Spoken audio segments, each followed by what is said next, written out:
신약성경 고린도전서 11장 23절에서 26절의 말씀입니다. 내가 너희에게 전한 것은 주께 받은 것이니 곧 주 예수께서 잡히시던 밤에 떡을 가지사 축사하시고 떼어 이르시되 이것은 너희를 유하는 데 몸이니 이것을 행하여 나를 기념하라 하시고 19회 또한 그와 같이 잔을 가지시고 이르시되 이 잔은 내 피로 세운 새 언약이니 이것을 행하여 마실 때마다 나를 기념하라 하셨으니 너희가 이 떡을 먹으며 이 잔을 마실 때마다 주의 죽으심을 그가 오실 때까지 전하는 것이니라. 아멘. 성찬식은 예수님께서 잡히시던 날 저녁에 행하셨습니다. 내가 너희에게 전한 것은 주께 받은 것이니 곧 주 예수께서 잡히시던 밤에 떡을 가지사 라고 이렇게 말씀하셨습니다. 이날은 6월절 전날이었습니다. 6월절이라면은 이스라엘 백성들이 애굽에서 430년 동안 노예 생활을 하다가 하나님의 은혜로 모세라고 하는 지도자를 통하여서 애굽에서 탈출한 날을 기념하는 절기입니다. 하나님께서 이스라엘 민족을 애굽에서 구원하시기 위해서 10가지 재앙을 통해서 이기게 하시고 마지막에 애굽의 모든 장자를 죽게 하셔서 강박한 바로의 마음을 꺾으시고 결국 이스라엘 백성들을 모두 해방시키신 날을 기념하여 지키는 절기입니다. 이때 하나님은 모세를 통해서 이스라엘 백성들에게 누룩 없는 빵을 준비하라고 말씀하셨습니다. 그 이유를 출애굽기 12장 39절에서 이렇게 설명합니다. 그들이 애굽으로부터 가지고 나온 발교되지 못한 반죽으로 무교병을 구웠으니 이는 그들이 애굽에서 쫓겨남으로 지체할 수 없었음이며 아무 양식도 준비하지 못하였음이었더라. 이스라엘 백성들이 출애굽하는 과정은 아주 긴급하고 급박한 그러한 상황이었기 때문에 그 떡을 먹을 때에도 정상적으로 먹는 것이 아니라 누룩을 넣지 않는 그냥 밀가루에다가 물을 반죽해가지고 불에 구워 먹는 그런 간소한 절차를 거쳐서 음식을 먹으라. 그것이 바로 뭐냐면은 누룩 없는 빵을 먹으라. 그렇게 말씀하셨습니다. 그래서 이스라엘 백성들은 애굽에서 나온 이후에 매월 정월 14일 몇 년이죠? 매년 정월 14일 우리나라하고 달력이 좀 다릅니다.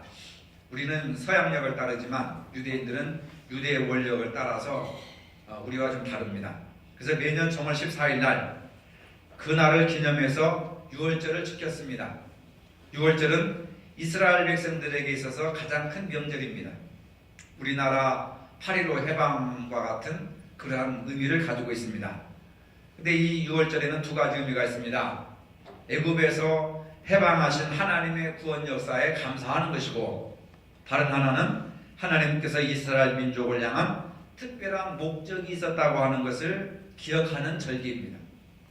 구원하신 은혜, 애굽에서 해방시켜 주신 은혜와 이 민족을 향한 하나님의 특별한 목적이 있다라고 하는 그 두 가지 의미를 되새기기 위해서 6월절을 지키라고 말씀하셨습니다.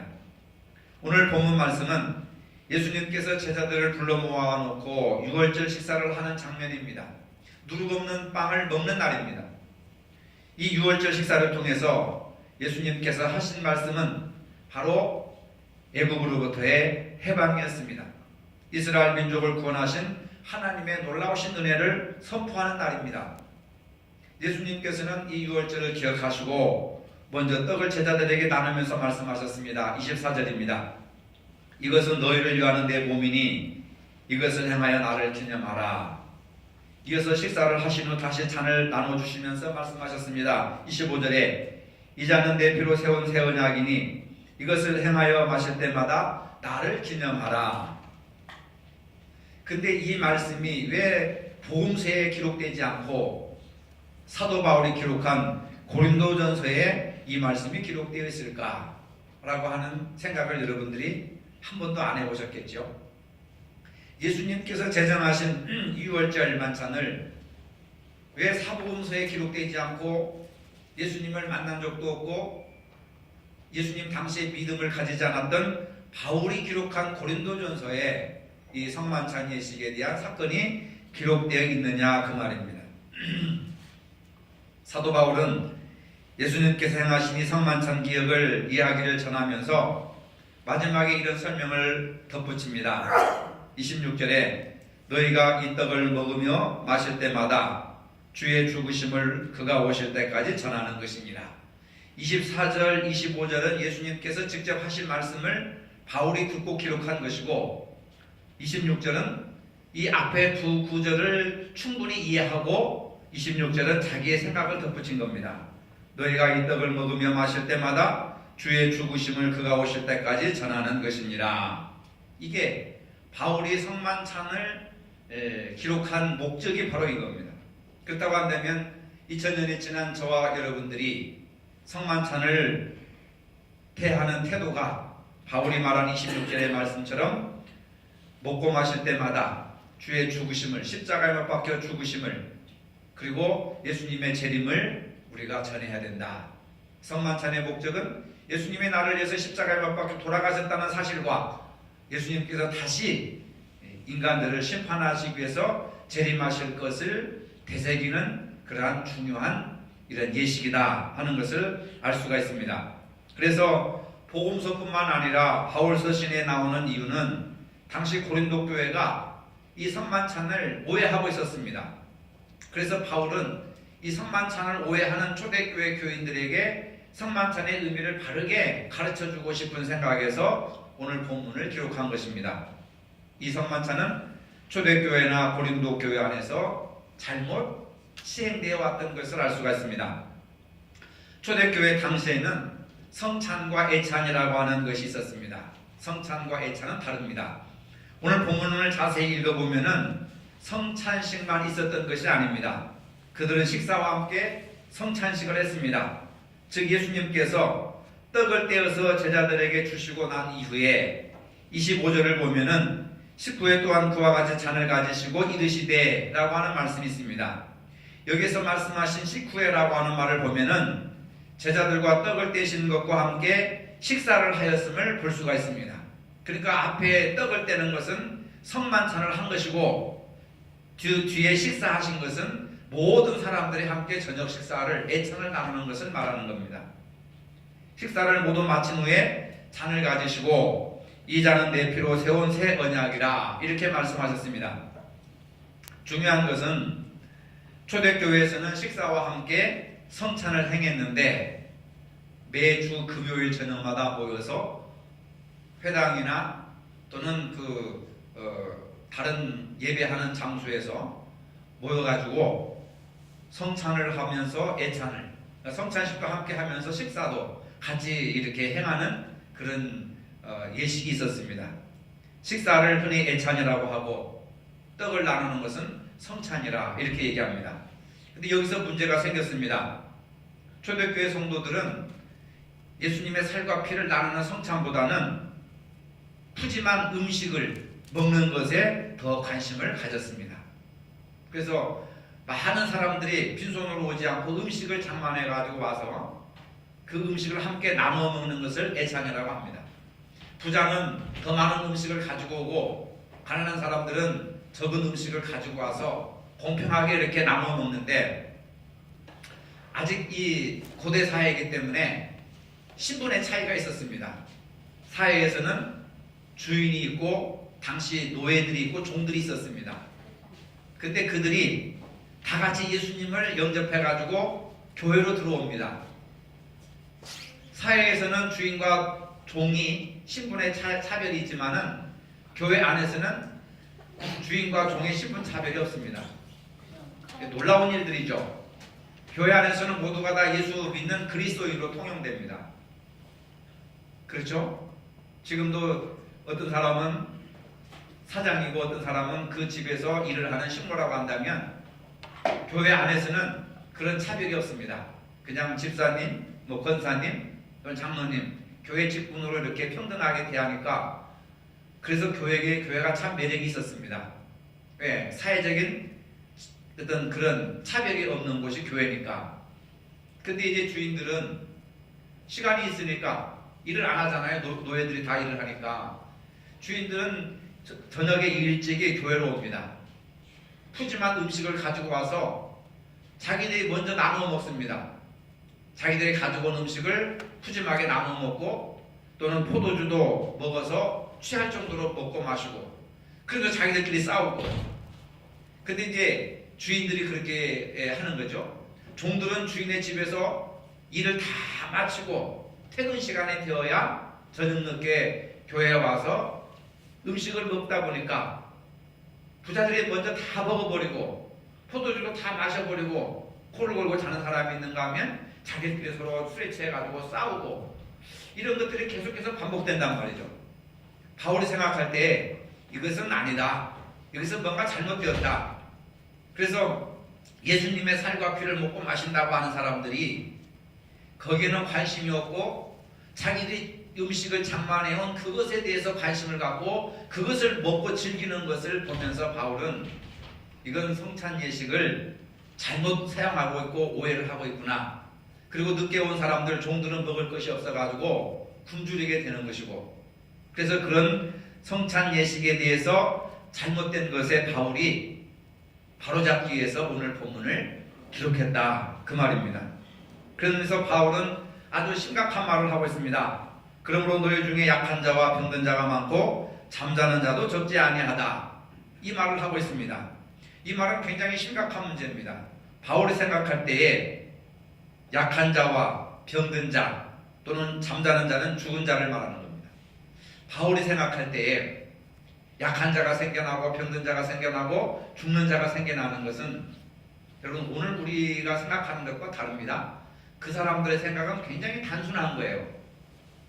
번개도 하나님의 신의 진노의 음성이라고 생각했던 그런 사고방식을 가지고 있는 사람들입니다. 그래서 사람이 약하고 병들고 죽는 것은 성만찬을 잘못했기 때문에 그렇다, 그런 이야기를 하는 겁니다. 그래서 주님의 만찬에 잘못된 자세로 참여했기 때문에 사람들이 약하게 되고 병들게 되고 죽게 되는 거다, 바울이 그런 얘기를 하는 겁니다. 성경을 읽어도 오늘 우리들의 세계관과 지적 수준과 문화적인 차이와 지금부터 2000년 전에 그들이 생각했던 사고방식과 약간 다를 수가 있습니다. 병들고 약하고 죽는 것은 여러 가지 이유와 원인 때문에 사람들이 약해지고 병들고 죽는 것이지, 성만찬을 잘못 참석했기 때문에, 성만찬에 대한 잘못된 자세로 참석했기 때문에 죽는다, 병들었다, 요즘 사회에서는 누가 믿겠습니까? 근데 바울은 성만찬을 잘못된 자세로 참여하는 것이 사람을 약하게 하고 병들게 하고 죽게 만드는 거다, 그런 이야기를 서슴없이 하고 있는 것을 봅니다. 문제의 심각성은 바로 그러한 잘못된 자세임에도 불구하고 그것을 모르고 성만찬에 참석했던 그러한 초대교회 성도들의 모습을 더 심각한 문제로 생각해 볼 수가 있는 것입니다. 그래서 성만찬 문제를 남용해서는 안 된다 하는 그런 내용의 이야기를 할 수 있습니다. 성만찬은 우리에게 무한한 그 기쁨을 주고 또 감사를 주고 찬양을 주고 은혜를 베풀게 하는 예식입니다. 주님의 은혜를 깨닫게 하고 주님의 은혜를 더욱더 알도록 하게 하는 것이 바로 성찬 예식이라고 하는 겁니다. 주님의 십자가의 은혜와 사랑, 그 능력을 깨닫고 그분 안에서 무한한 삶의 은총을 누리게 하는 것이 바로 성찬 예식이라고 하는 겁니다. 따라서 성찬의 목적은 죄 용서의 은총을 누리게 하는 겁니다.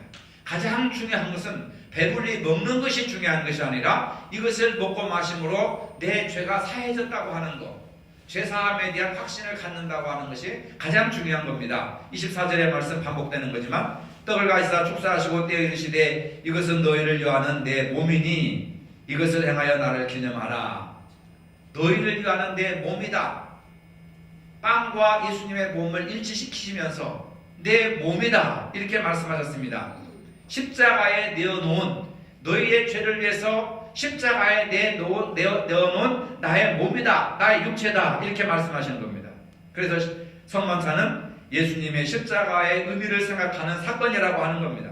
즉 예수님은 잡히시기 전에 제자들과 함께 주의 만찬을 나누면서 주님의 죽으심을 예고하셨습니다. 그리고 이 죽음이 바로 예수님을 위한 죽음이 아니라, 예수님 때문에 죽은 것이 아니라 우리를 위한 죽음, 나를 위한 죽음이라고 하는 것을 선언하셨던 것을 볼 수가 있습니다. 그래서 우리가 주의 만찬에 참여할 때마다 우리의 죄를 돌아보지 않을 수가 없습니다. 우리의 죄를 위해서 당신의 살을 찢기시고 피를 흘리신 주님의 십자가를 기억하게 하고, 또한 그 십자가의 원인이 우리의 죄라고 하는 것을 돌아보아야 하는 겁니다. 이것을 가볍게 여기서는 안 됩니다. 이것을 소홀히 여기서는 안 됩니다. 기독교의 가장 핵심되는 것은 예수님의 십자가, 그 은혜로 말미암아 우리가 죄에서 구원받고 영생을 얻고 생명을 얻는 것입니다. 이것이 복음 중의 복음입니다. 이것을 잃어버리고 이것을 무시하면 기독교는 정체성을 잃어버리게 되는 것이고 아무 의미가 없는 겁니다.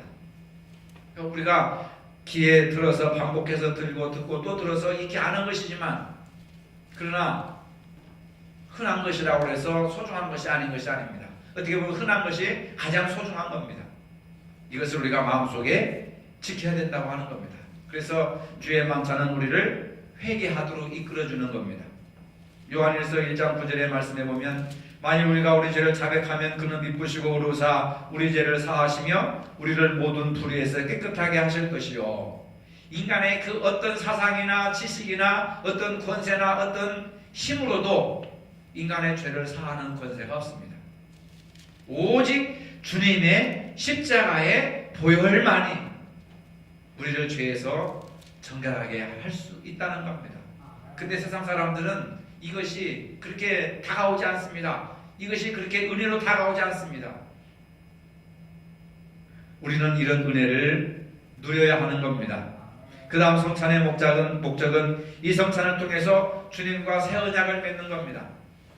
25절의 말씀에 19회 또한 그와 같이 잔을 가지시고 이르시되 이 잔은 내 피로 세운 새 언약이니 이것을 행하여 마실 때마다 나를 기념하라 하셨으니, 이 피로써 새로운 언약을 맺었습니다. 구약에서는 10계명만 지키면 의롭게 되었고 10계명만 지키면 그 사람들은 복받는 사람들이라고 생각을 했습니다. 근데 예수님은 이제 10계명의 시대가 지나가고 율법의 시대가 지나가고 복음의 시대가 도래하였으니 내가 피로써 너희와 새로운 언약을 맺을 것이다. 복음은 새로운 언약입니다. 그래서 구약은 옛 언약이고 신약은 새로운 언약이라고 하는 겁니다. 그 신약의 복음은 예수님의 피로 우리 심령 속에 새겨진 겁니다. 구약의 언약은 10계명의 돌판에 새겨졌지만 신약의 새 언약은 예수님의 피로 우리의 가슴판에 새겨졌다 그 말입니다. 그래서 우리가 새 언약을 가진 새로운 백성들이기 때문에 날마다 기념해야 됩니다. 구약의 언약은 모세의 10계명을 통해서 돌판에 새겨졌고 유대인들에게만 해당되는 그러한 언약이었습니다. 이방인들에게는 해당되지 않습니다. 구약의 언약은. 근데 신약의 새 언약은 남녀노소 어린아이 누구를 막론하고 이방인이든 흑인이든 백인이든 황인종이든 누구든지 막론하고 주 예수 그리스도를 구주로 영접하는 모든 사람들에게 새로운 언약을 피로 예수님의 생명으로 우리 마음판에 새겨주셨다고 하는 것. 여러분, 이 놀라운 은혜를, 새로운 언약의 이 축복을 누리시기를 바랍니다. 그래서 이 성찬을 통해서 주님의 죽으심과 부활하심과 다시 오시겠다고 하시는 이 새 언약을 우리가 믿는 것입니다. 26절의 말씀에 너희가 이 떡을 먹으며 이 잔을 마실 때마다 주의 죽으심을 그가 오실 때까지 전하는 것입니다. 바울 사도가 부탁하는 겁니다. 다시 오실 때까지, 재림하실 때까지 주님의 죽으심과 부활하심을 우리 마음속에 새기고 주님의 재림을 기다리고 있어라 라고 하는 겁니다.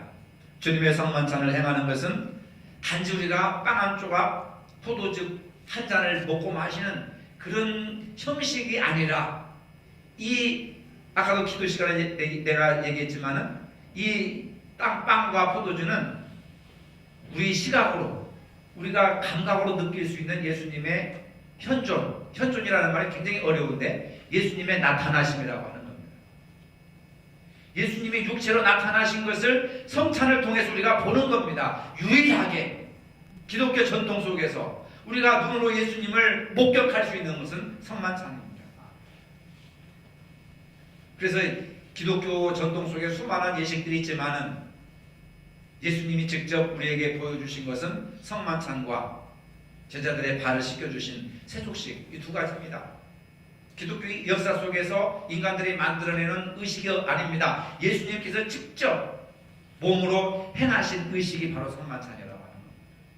여러분들이 그냥 1년에 한두 번 행하는 거 그 정도로만 생각해서는 예수님의 죽으심과 부활하심과 재림에 대한 확실한 믿음이 우리 마음판에 새겨지질 않습니다. 이 성만찬은 우리 육신의 눈으로는 빵과 포도주로 보이지만은 영적인 눈으로 보면 예수님의 살과 피, 예수님의 몸을 우리가 직접 눈으로 보는 것이고, 그 예수님이 우리 죄를 위해서 살을 찢기시고 피를 흘리신 그 생명을 우리가 먹고 마심으로 내 안에 예수님의 죽으심과 예수님의 부활하심과 예수님의 다시 오심에 대한 새 언약이 다시 믿어지게 된다고 하는 것. 이것이 영적인 신비라고 하는 것을 믿으시기를 바랍니다. 거룩하신 주님, 우리 주님의 거룩한 살과 피를 먹고 마심으로 주님의 고귀하신 사랑과 희생을 다시 한번 우리 몸에 그리고 우리 삶에 체험하는 시간이 되게 하여 주시옵소서. 예수님의 이름으로 기도합니다. 아멘. 예수님께서 우리 죄를 대신하여 십자가에 죽으심으로 우리를 구원하여 주심을 감사합니다.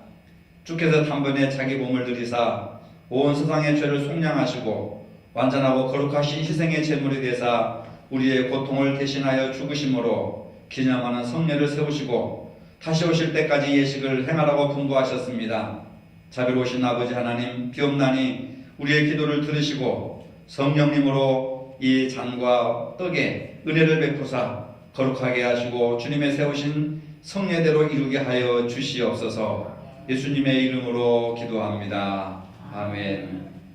주 예수 그리스도께서 잡히시던 날 밤 떡을 가지사 축사하시고 떼어주셨습니다.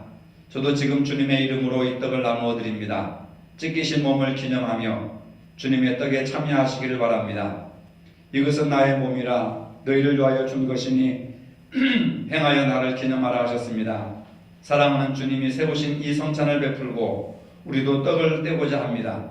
그리스도의 찢기신 몸을 분별하게 하시고 우리들이 나눈 이 떡이 영생의 떡이 되게 하여 주시옵소서. 예수님의 이름으로 기도합니다. 아멘.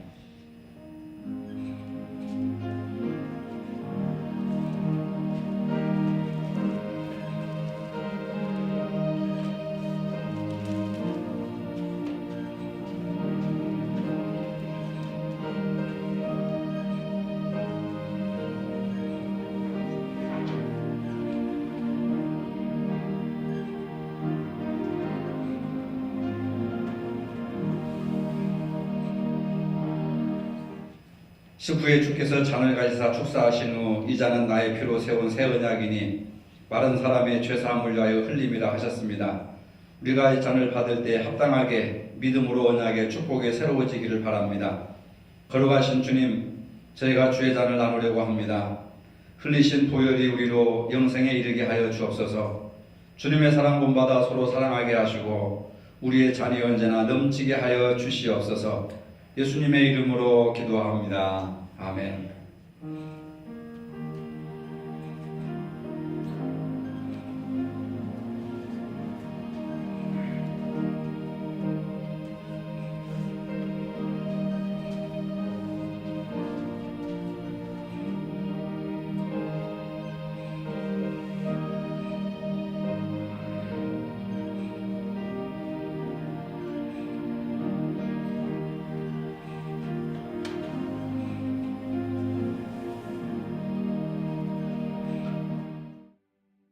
한 해 동안 베풀어 주신 하나님의 은혜와 교회를 섬기신 여러분들에게 진심으로 감사를 드리고 하나님의 크신 은혜와 축복이 늘 함께 하시기를 빕니다.